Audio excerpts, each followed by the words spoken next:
Que l'intelligence artificielle soit une révolution positive, nul n'en doute. Les gains sont aujourd'hui connus de tous, inutile d'y revenir.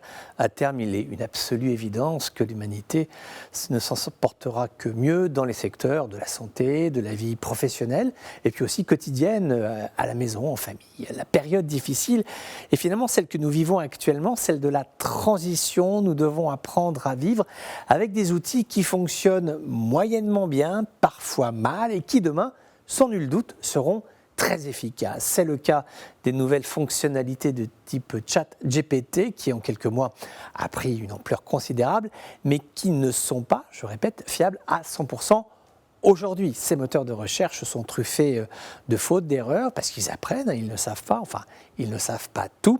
Leurs lacunes sont parfois considérables. Si vous les interrogez pour savoir la date d'un événement historique, ancien, établir la biographie d'une personnalité très célèbre, ça ne pose aucun problème. Les algorithmes répondent au quart de tour et délivrent des réponses précises. En revanche, et c'est là que cela devient inquiétant, si vous posez la question sur un sujet atypique, par exemple l'activité économique d'une entreprise méconnu, le comportement professionnel d'un élu local, le mode de fonctionnement d'une machine-outil, ou que sais-je encore, là, nous entrons souvent dans l'ère de l'imprécision, avec parfois des fautes factuelles qui sont assez gigantesques, des erreurs qui n'en restent pas moins parfaitement explicables, puisque ces fonctionnalités sont encore une fois en phase d'apprentissage, mais c'est quand même très gênant, voire pénalisant pour qui les prendrait au premier degré. Ces moteurs d'intelligence artificielle s'inspirent de ce qui est écrit sur Internet, ils puisent leur intelligence dans les milliards de données du web, dont une grande partie sont fausses, inexactes et bancales. C'est-à-dire que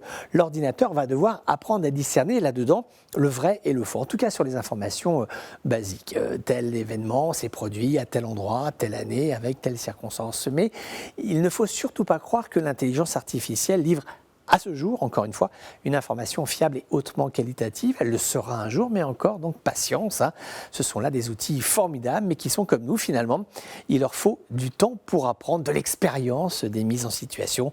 Le temps qui, encore une fois, s'avère être le grand ordonnateur du genre humain qui est le nôtre.